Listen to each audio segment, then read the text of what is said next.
Assalamualaikum. Waalaikumsalam.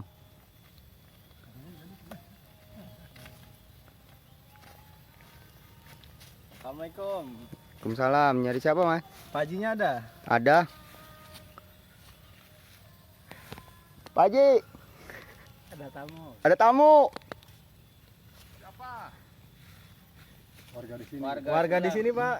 Oke. Assalamualaikum. Waalaikumsalam. Apa kabar Pak? Baik, Pak. Alhamdulillah. Siapa? Gimana Pak? Dengan Pak Rusli. Anda Darwin. Pak Rusli. Pak Rusli. Gimana Pak? Apa yang perlu saya bantu nih Pak? Nah, kita dari warga kampung sini nih, Pak. Mau Iya, tanya gimana caranya nanam pohon durian? Oh gitu. Iya. Oh, cara menanam pohon durian ini kita pertama harus tekad dan niat dan juga disiplin cara menanam pohon durian. Artinya juga kesabaran dituntun di sini. Kesabarannya apa? Artinya kita siapkan dulu lahan, kita siapkan lubang tempat penanaman. Setelah lubang kita persiapkan, umpamanya tidak boleh langsung ditanam. Ya. Ukuran lubangnya kayak pohon durian ini kita buat 80 kali 80 kali 60 cm. Artinya setelah lubang jadi, kita biarkan dulu. Biarkan dulu. Minimal 3 minggu. Tujuannya apa? Supaya hawa ataupun tanah semalam itu biar uapnya keluar. Jadi kalau bisa sambil nunggu apa tadi, kalau ada umpamanya pupuk kandang yang kita ambil dari petani-petani ternak yang di lingkungan kita di sini, kita minta ataupun kita gimana caranya mau kita beli juga boleh. Langsung kita masukkan dulu ke lubang itu. Iya. Sambil fermentasi namanya. Fermentasi. Fermentasi pupuk itu supaya sudah matang.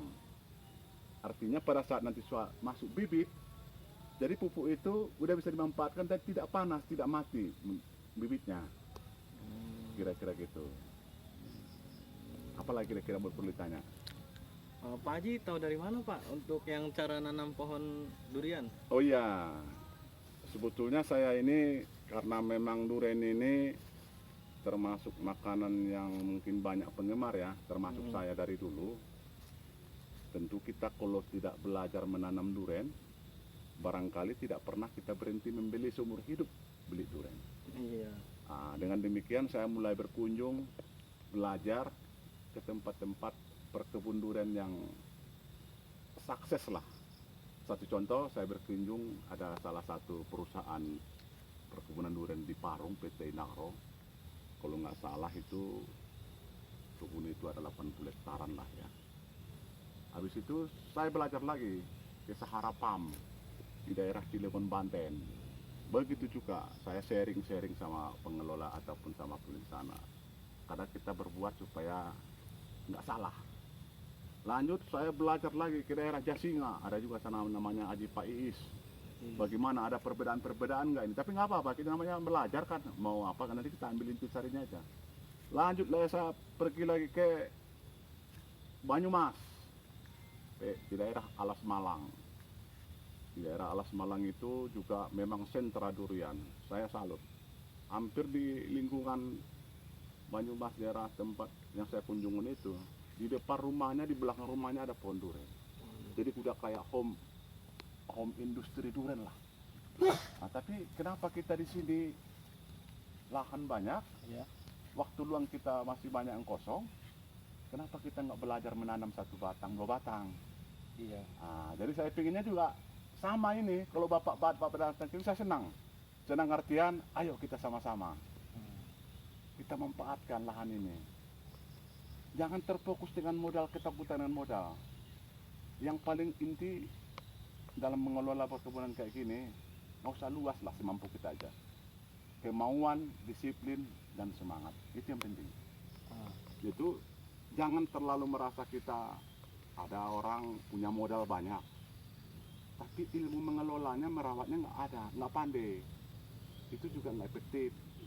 bagusan kita nggak punya modal, tapi niatnya, semangatnya untuk bercocok tanam kebun durian tadi itu jadi dengan modal pas-pasan. Kalau untuk modal bikin kebun durian itu kira-kira berapa itu Pak? Kalau modal kebun durian ini kan relatif lah ya, tergantung Oh. area, luas areal ya, luas arealnya berapa itu ya. Tapi kan juga terus terang, kalau umpamanya ada areal kita 1 hektar, kalau untuk operasional membersihkan lahan itu juga kita pakai masyarakat lingkungan sini untuk tenaga harian aja. Jadi kita buka juga lapangan kerja kepada keluarga-keluarga kita di lingkungan situ, ada lapangan pekerjaan. Kira-kira gitu nih, ada lapangan pekerjaan. Nggak apa-apa, pelan-pelan kita gaji harian sambil mereka bersosialisasi, sambil kita berbagi ilmu sama masyarakat kita di lingkungan di daerah Ciminyak ini. Tentu kita, kenapa mungkin keluarga kita yang di sini, apalagi di sini petani durian banyak. Ini kita lihat di sekilas tuh durian kampung mungkin umurnya udah 50 tahun, hampir 100 tahun pun ada kayaknya tuh.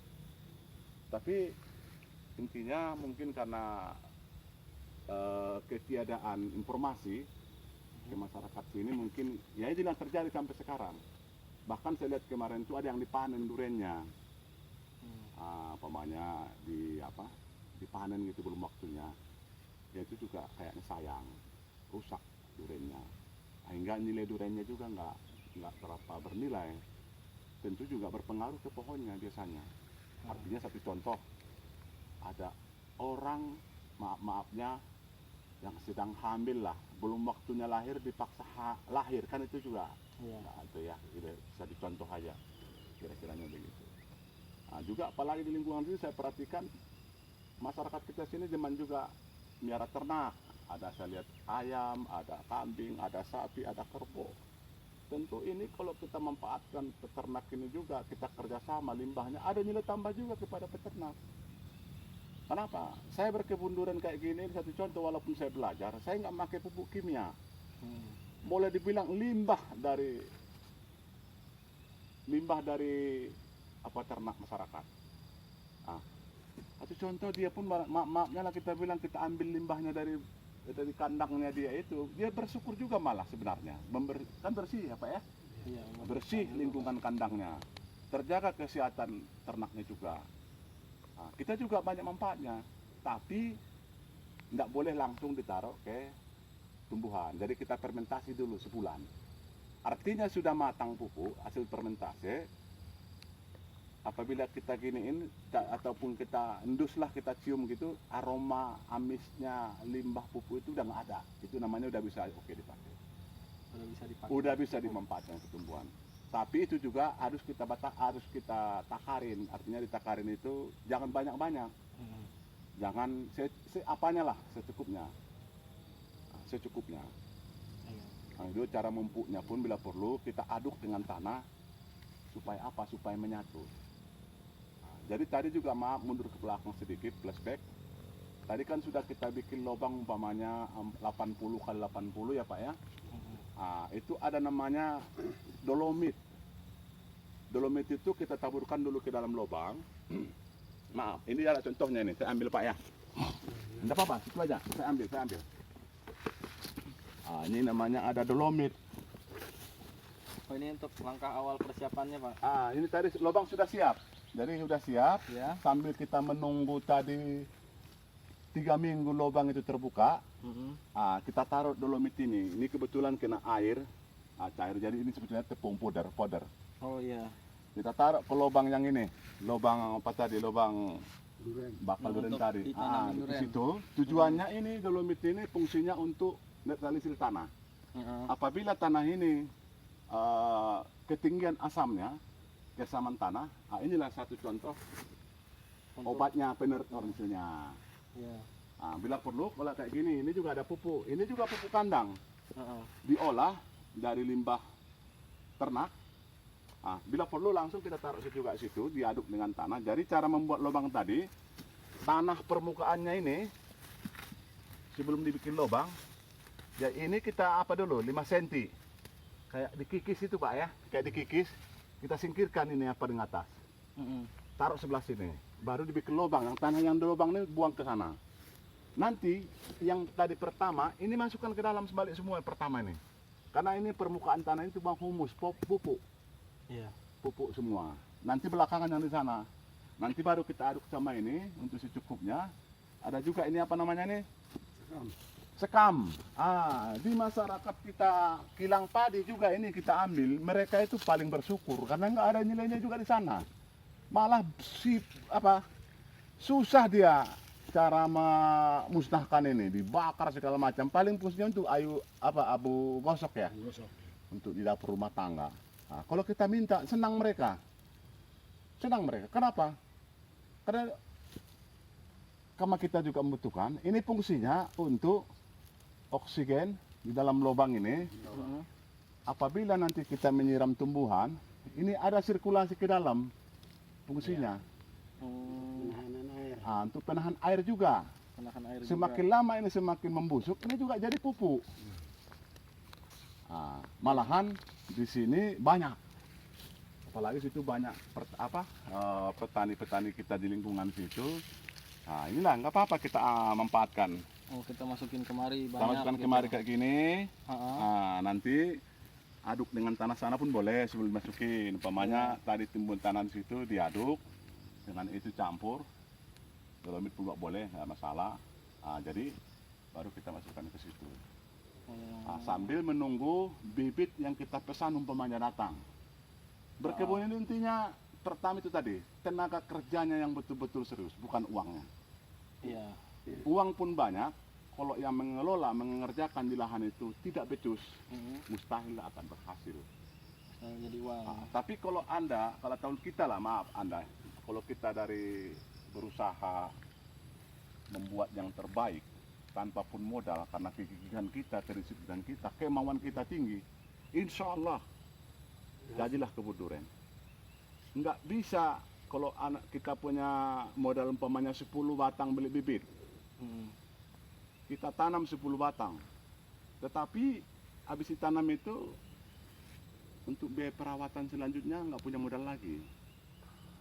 Nggak usah lakukan itu, tanamlah 4 batang saja. Yang 6 batang tadi bibit itu persiapan untuk bahan perawatan. Nggak bisa menanam 4 batang, 2 batang pun jadi. Yang kira-kira bisa kita kuasain, bisa kita tuntaskan pohon durian tadi, bibit durian tadi sampai berbuah. Iya. Masalah obat-obatan pun kita sangat mudah, tidak mahal. Karena saya yakin masyarakat kita di sini, karena memang sini semua lingkungannya duren, saya yakin karena tidak tahuan.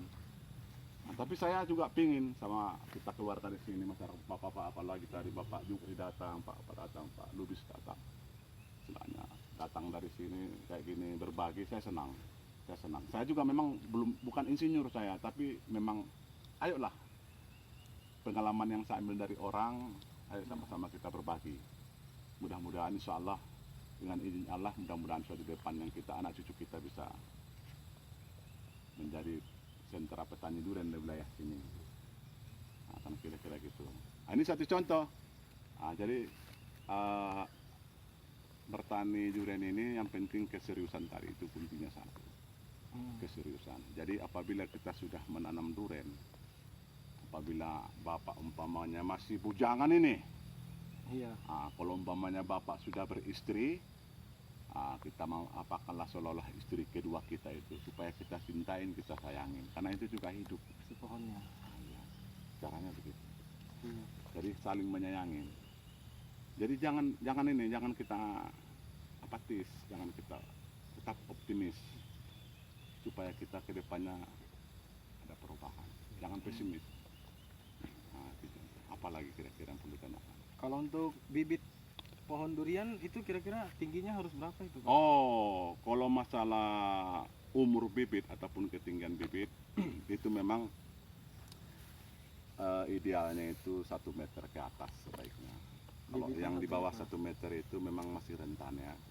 Tapi kalau kita juga sabar, umur yang 1,5 meter tadi, kita pindahkan dari polybag ke tanah. Itu lebih cepat besar daripada kita ganti polybag. Maksudnya biasanya kan polybag ya, Iya. polybag yang kecil, kita beli lagi polybag yang ukuran 40-40, kita isi tanah, kita campur pupuk. Itu nanti juga perkembangannya menurut saya daripada kita pindahkan ke tanah lambat. Karena medianya nggak kurang tercukupin ya. Itu tadi, alangkah kalau mengapa kita sabar, kita pindahkan ke tanah. Nanti kalau umpamanya 6 bulan di tanah itu jauh lebih cepat besar. Jadi kalau udah tinggi bibit 1 meter, Lebih kita bagus pindahin kita dari tanam polybag daripada langsung ke kita tanah. tanam umur di bawah 1 meter, hanya 60-70 cm. Karena itu rentan. Lebih cepat kita. Sabar tadi perlu di situ tanamkan. iya. Jadi biar kita lambat, tapi berhasil ya Pak ya. Berhasil. Daripada kita buru-buru, tapi nggak efektif juga, nggak keberhasilannya juga nggak memuaskan kan juga. Manusia ini kan setelah terjadi baru ada penyesalan ya. Iya. Jadi jangan terulang kesalahan yang sama. Jadi kita robah pelan-pelan. Ayolah, saya juga senang ini kalau bapak-bapak datang dari masyarakat ini, kita kerja sama. Ayo sharing-sharing. Apa yang dibutuhkan bisa saya bantu, bisa saya berikan. Apa yang saya dapat, ilmu yang saya dapat saya kasih. Contohnya apalagi kira-kira yang perlu ditanya umpamanya. Satu contoh, ini kan mungkin bapak ada lihat itu. Ini kolam apa gitu ya? Nah iya, situ ada kolam tuh Pak. Sana juga ada kolam, ada air, sana ada air, sana ada air. Jadi ini Pak, yang di wilayah kita ini ketinggiannya tinggi, Iya. di perbukitan tanah miring. Karena ini susah air, tentu namanya kita bercocok tanam kan butuh air untuk menyiram, terutama baru kita menanam bibit. Jadi saya buatlah itu, kalau saya hitung-hitung mau bikin dari apa namanya, bahan baku semen ataupun belahnya bak lah ya, bak. Saya udah tanya saya hitung bahannya dengan ongkosnya, jadi itu ukuran 4x2 itu ketinggian 1,5 meter itu habis modalnya 8 juta lebih. 8 juta lebih. Ya, kalau ada 4-5 biji kita kan mahal modalnya. Kita nggak punya modal sampai segitu. Terakhirnya saya cari solusi, saya lobang tanah itu ukuran yang segitu, saya buka saya beli tenda terpal ikan lele biasa dibikin orang tuh. Buat sekalian.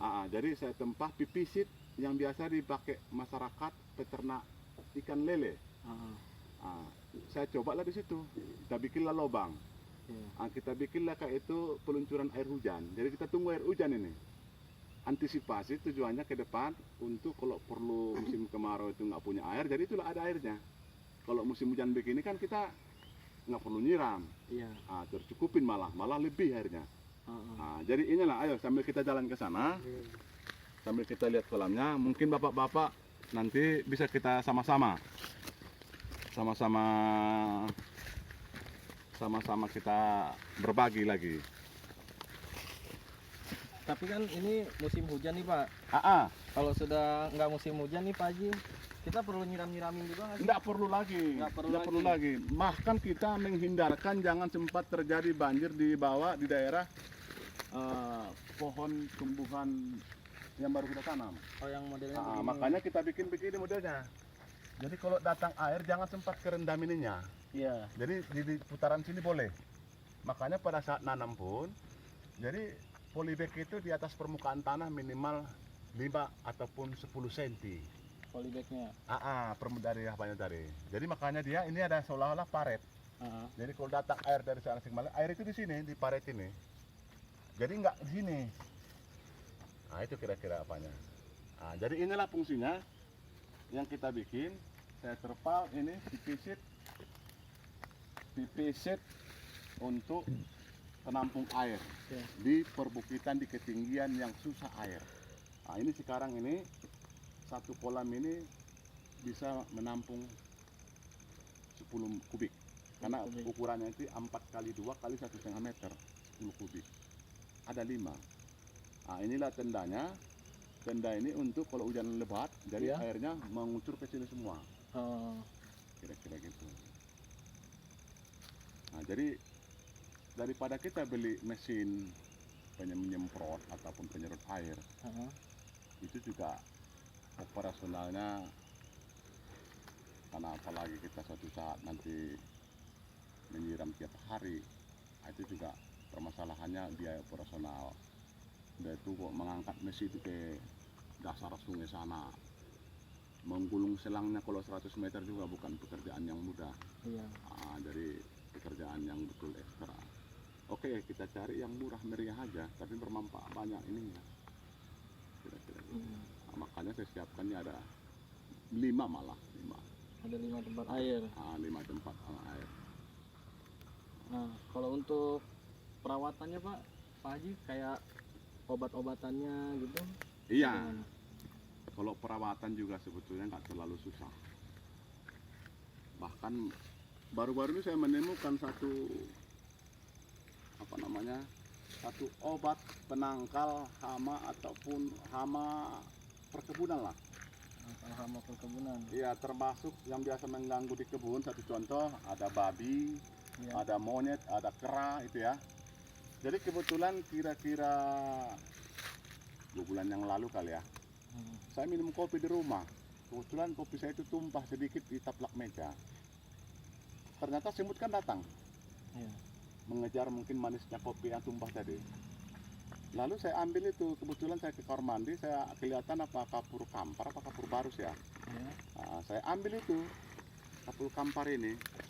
Jadi bekas kopi yang tumpah tadi, saya taruhlah di tengah-tengahnya kapur kampar. Jadi kurban. Ternyata semutnya ini Pak pada lari. Semutnya pada lari. Wah, jangan-jangan ini antinya. Terus saya tumpahin lagi kopinya, tambahin di tempat yang lain supaya lebih banyak semutnya datang. Saya taruh lagi kapur kampar tadi di kerumunan semut. Ternyata juga semutnya lari. Saya tes sekali lagi, saya celupkan sekalian kampar itu ke kopi. Saya taruh di sana tuh kapur kampar. Satu pun nggak datang semut. Oh, berarti ini antinya. Saya yakinkan itu. Udah besoknya saya suruh beli sama istri kapur apa di daerah Jatinegara, perdus. Jangan yang dibeli yang udah kemasan, itu mahal nanti modalnya. Kita beli yang masih curah dalam kardus itu. Ukuran-ukuran ada 15 kilo ya, masih curah. Kita beli. Saya bawa kemari. Di sini ternyata ada, di daerah sini juga ada hama, satu contoh monyet, ada beberapa item lah jenis monyetnya saya lihat ini. Kebetulan itu ada pohon duku yang sedang berbuah. Ada pohon duku. Ada pohon duku di situ sedang berbuah, tapi belum matang. Jadi kita coba. Saya ambil kapur kampar ini, digiling halus berupa powder. Saya beli terasi.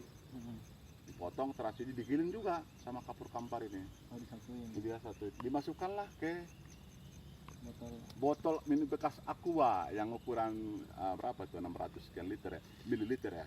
Masukkan, taruh air, diaduk, ditutup lagi. Habis ditutup, dibikin lubang-lubangnya supaya keluar udaranya, sirkulasi dari obat ini. Saya gantung dekat itu pohon duku. Ada 3 tempat kita bikin, satu di bawah, satu di pohon duku kedua. Sehingga sampai sekarang tuh monyet apapun nggak hilang. Oh, mereka nggak mau datang. Tidak mau datang. Memang aromanya minta ampun.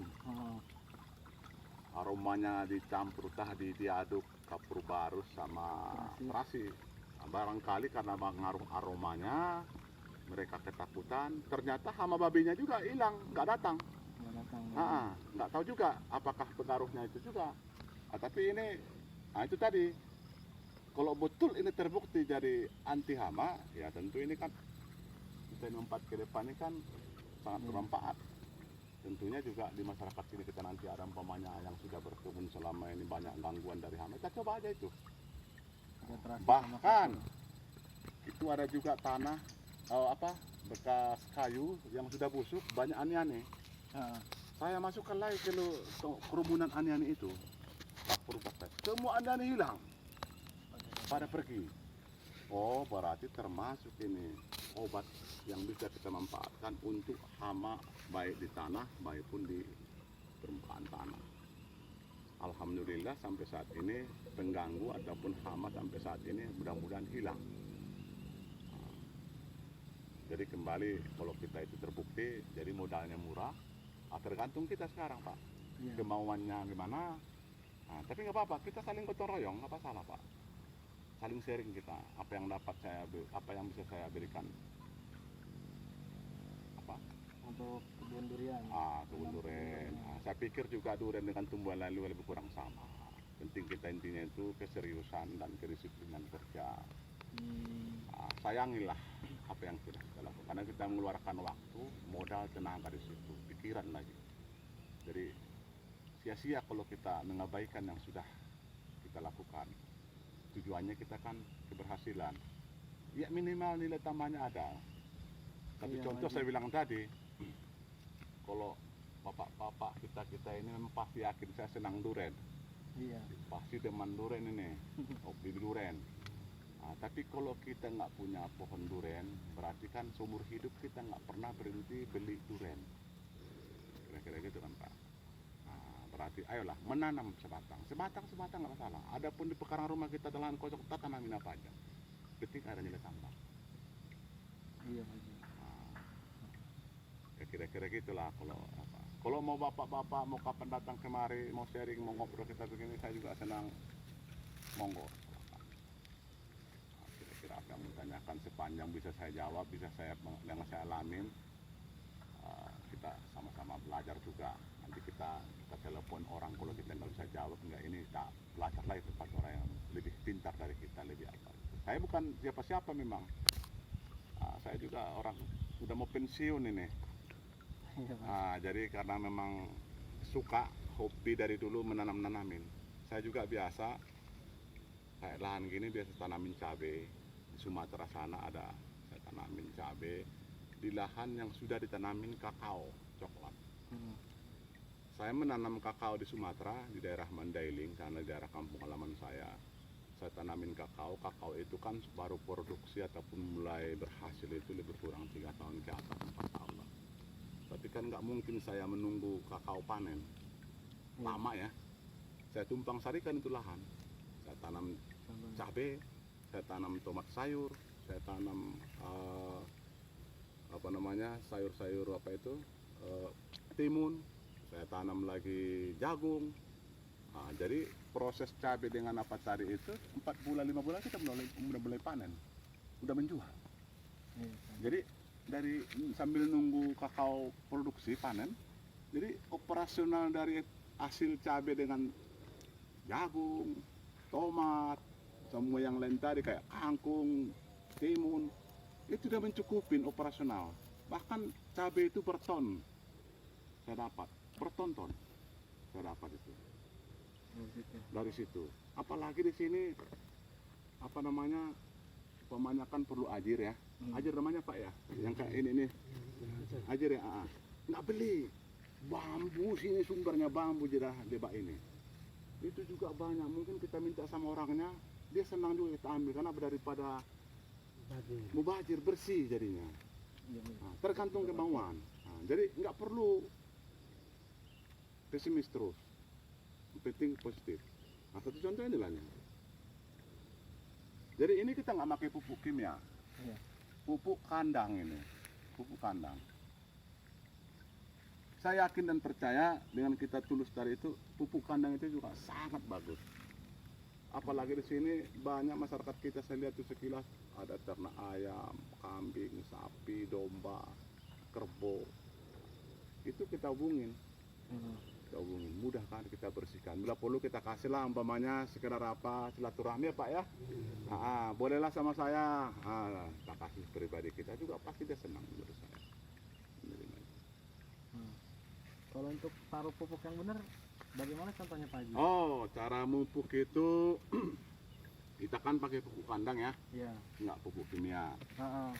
Jadi kalau bisa pupuk kandang itu cara memupuk itu ada 4 cara memupuk. Ada 4. Satu contoh tadi kayak gini lah umpamanya, coba ambil dulu.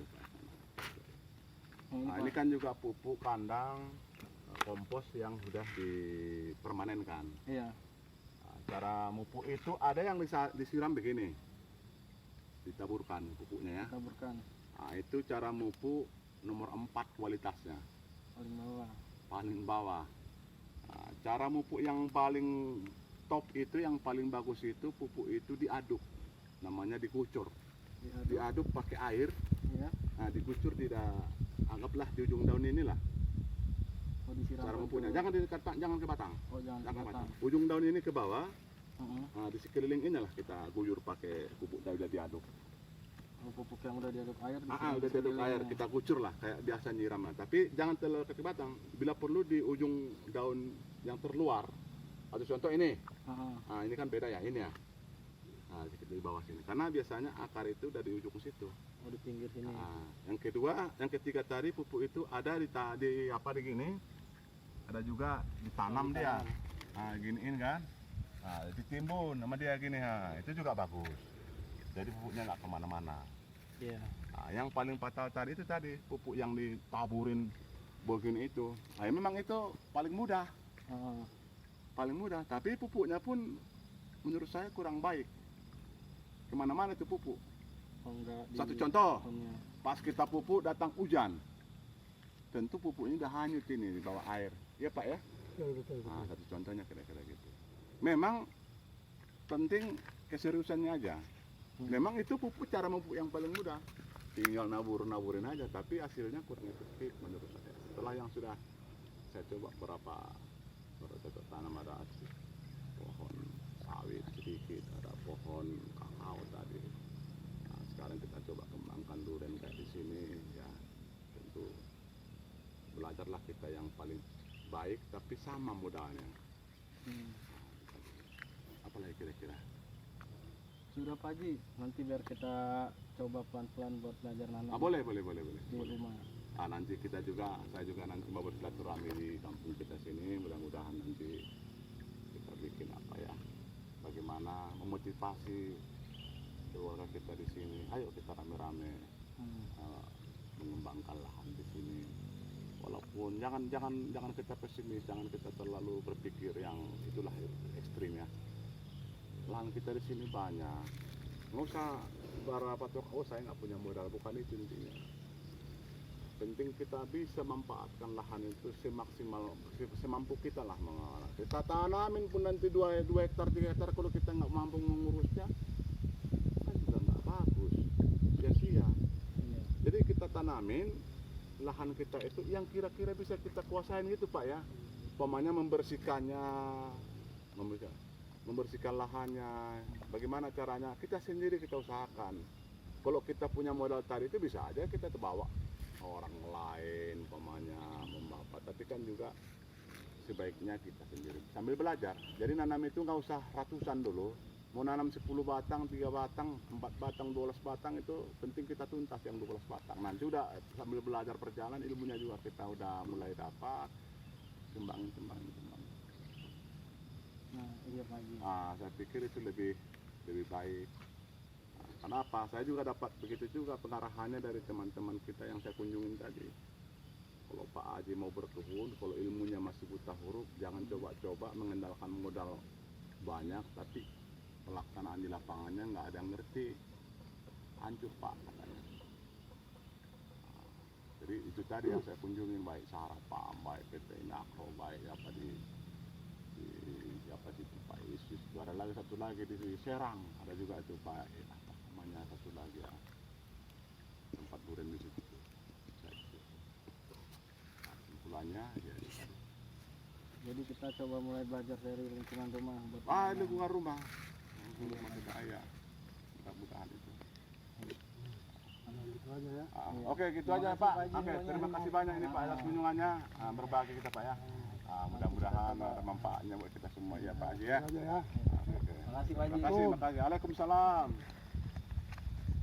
Mati.